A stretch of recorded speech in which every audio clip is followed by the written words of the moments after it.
You pretended so well that for a while you even believed in your own act. You smiled when everything hurt. You said everything was okay, even when your chest felt like it was silently imploding. And you know what's the cruelest part? It's that the one who cared the most noticed. They noticed every automatic gesture, every "I'm fine" said with a dull stare. Every attempt to seem strong when inside, you just wanted to collapse in someone's arms. But the other person grew tired of trying to break through that wall you built out of fear, because you didn't pull away on purpose, but you also didn't stay fully present. You became absent in the details, present in body, absent in touch, present in routine, absent in spirit. And those who love notice. They notice when the laughter no longer comes from the heart, when the hug doesn't warm, when the gaze averts at the moment of facing the truth. You thought you were disguising it well, that you were protecting the other from your confusion, but the absence of words turned into the absence of presence. And the absence of presence turned into loss.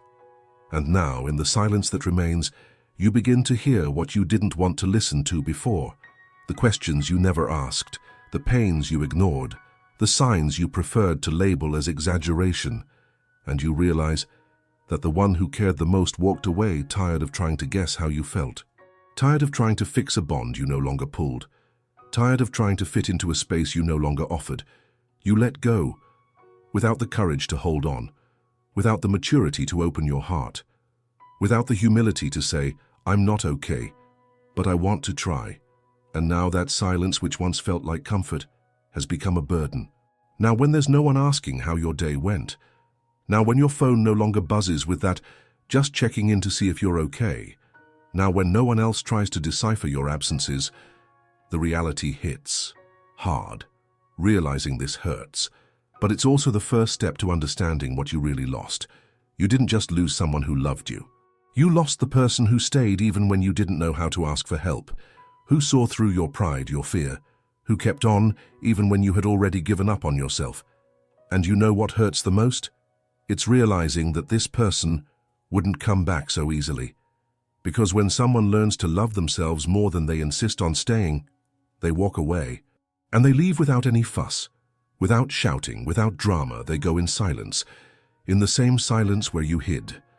And now you're living what they lived. The weight that no one can fill, the hug that never comes, the presence that is missed even when the day is full. You try to distract yourself, you occupy your mind, you convince yourself that it's better this way. But deep down you know, it was you who let it slip away. Not because you didn't love, but because you didn't know how to show it. You didn't know how to sustain it. You didn't realize that love needs to be lived, not disguised. And now you walk around with a rehearsed smile and an emptiness that won't let go. And every time you hear a song, catch a smell, or pass by a place that the two of you shared, something inside you tightens.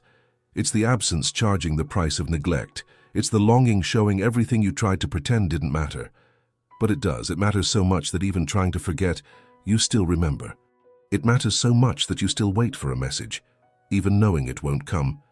You feel like you should have done things differently, said more, listened more, stayed more. You finally realize that the person you lost was exactly the one who wanted you to be happy the most, even if it wasn't by their side. And now what's left? What remains is the truth, raw, silent, painful. What remains is the realization that we only understand the value of things when they stop seeking us out. What remains is the memory of everything that could have been, and the choice of what to do with that, because regret doesn't bring anyone back, but it can prevent you from losing someone else like this. You can keep pretending, or you can choose to face it. You can continue blaming life, trauma, the routine, or you can look in the mirror and ask yourself, why do I sabotage myself so much? Maybe, for the first time, you need to listen to your own silence. Stop running from it. Let it scream everything you've kept quiet. It is in this space that learning resides. In the pain of realizing that you were part of the reason someone gave up. In the pain of realizing that the one who cared the most is now learning to live without you, but also in the possibility of relearning how to feel, of looking into someone's eyes and saying, "I'm not okay, but I want to try again." of allowing yourself to be vulnerable without feeling ashamed, because pretending that everything is fine did not protect you, it isolated you. And now do you feel what it's like to be ignored by your own heart? Life will go on, but you can choose which version of yourself it will continue with. The one that protects itself so much that it pushes away those who matter most. Or the one that finally realizes that loving is risky, yes, but that the cost of not opening up is even greater. The pain you feel now is not punishment, it's revelation. It's the reflection of something that was there all along, but you only managed to see it and when it was too late, or is there still time? The answer isn't outside, it's right there inside. In the next choice, in the next conversation, the next time someone asks, "Are you okay?" And when you stop running away, you'll realize it wasn't just about the other person. It was about you, too. About the child who learned to be quiet to avoid bothering others. About the teenager who swallowed their tears to appear strong. About the adult who built walls so high that they ended up locked inside. You tried to be strong for so long that you forgot what it was like to be authentic. And now, in this absence that screams, you realize that being strong is not about enduring everything in silence. It takes courage to show that you feel too, that you bleed too, that you need too. The truth has hit you, but it doesn't have to be the end. It can be the turning point. Not to win back who you were, but to not lose yourself again, because you can only support someone else's love when you support your own. And maybe that's what life is showing you right now, even if it's painful. You needed to lose and to realizing that love doesn't disappear all at once. It fades away gradually when it feels like it's alone in the effort. And when that happens, it's not love that fails. It's the reciprocity that dies.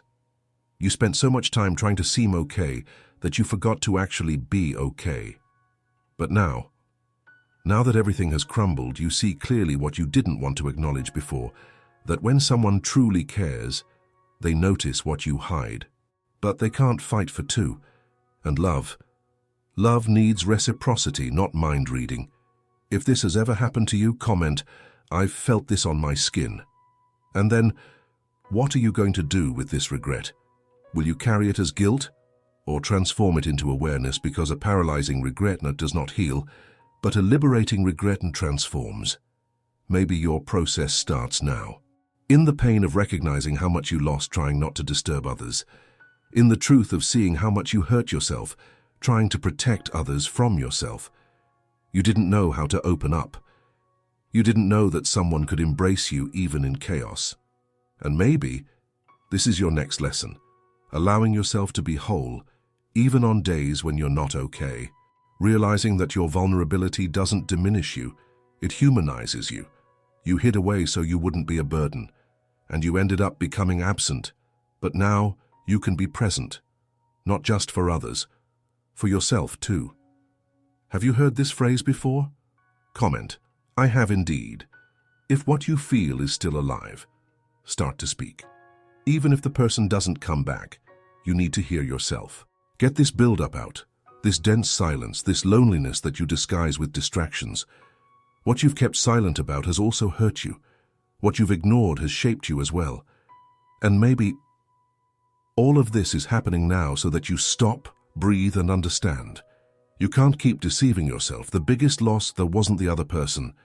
It was your own presence. Now you have a mirror in front of you, not to judge, but to remind you of who you were before you hid so much, to remember the sparkle in your eyes that faded away, to recall when you still believed that someone could see you and stay. And they can. Someone can still do that, but only after you start to recognize yourself again. There's no point in waiting for something new. While you're old inside, you will need to rebuild piece by piece, perception by perception. It's going to hurt, but it hurts more to keep pretending you don't feel. Love, when it's real, demands presence. And you can still be whole for someone, but first, you need to be whole for yourself. The longing will linger for a while. It has this cruel habit of visiting when everything falls silent. But every time it knocks, remember, it didn't come to punish you. It came to remind you of what matters. It came to tell you that you can no longer waste time on those who truly see you. And even if everything seems lost right now, Even if you feel like time doesn't return and certain words will never be spoken, there's something inside you that still pulses. Maybe it's small, almost imperceptible, but it's still there. A spark of truth, of who you were, of who you want to become again.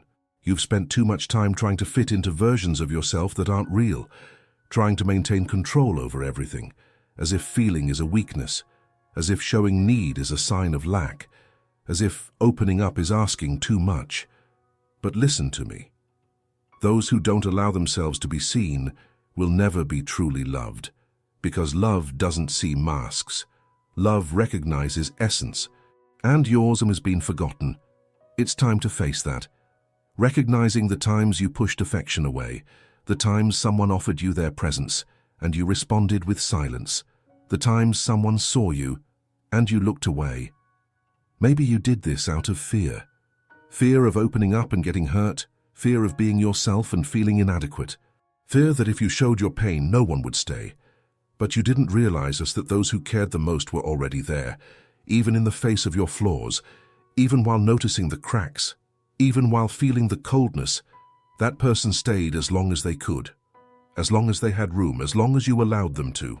But even the most generous heart gets tired of beating alone, and it's only when it stops and that we realize the value it had, only when the absence sets in, that we feel the weight of everything that went unsaid. And then comes the regret. It comes like a movie in your head playing on loop. Every scene you could have done differently, every hug you turned down, every conversation you avoided. You start to ask yourself, what if I had spoken up? What if I had stayed? What if I had tried? But it's too late now. What's left is the echo of who you were and of who you couldn't become. Yet still, there's something important here you're starting to realize, and realizing is the beginning of every new start. There's no going back to what's past, but there's a direction for where you can go now, and maybe this text has come to you for a reason you don't quite understand. Maybe because deep down, you still want to find yourself again. You still want to love again. You still want someone to look at you and see everything you are, even when you can't express it. But for that to happen, you will need to do things differently. You will need to stop pretending. You will need to learn to communicate from the heart. You will need to let your guard down without fear of looking weak. And you will need, above all, to be present. Because presence heals, presence transforms, presence saves what pride destroys. You have two choices now. Keep hiding behind excuses, or start paving a new path starting from this realization. You don't have to pretend anymore. You don't have to shield yourself with coldness. You can, and you should, be whole. Because the world needs genuine people. People who feel. People who aren't afraid to love even when it hurts. And if you've read this far, it's because it has impacted you in some way. So answer me this. Have you ever lost someone because you didn't know how to show it? Have you ever regretted staying silent when you should have spoken up? Leave a comment below. Share this pain or this liberation with me. Your comment could be someone else's healing who is going through this right now. And if this text made you realize something within yourself that has been dormant, if it made you see your story differently, hit that like button now. This helps this content reach others who also need to read what you just read. And more than that, subscribe to the channel. Here we don't talk to crowds, we talk to souls. We deliver words as if offering shelter.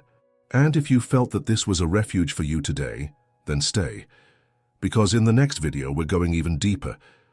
We're going to talk about what no one has the courage to face, the emptiness we've created in trying to protect ourselves. And I want you there, whole, present, ready to rebuild what has been left behind. Click here and continue with me. This conversation isn't over yet, and maybe now is when it truly begins.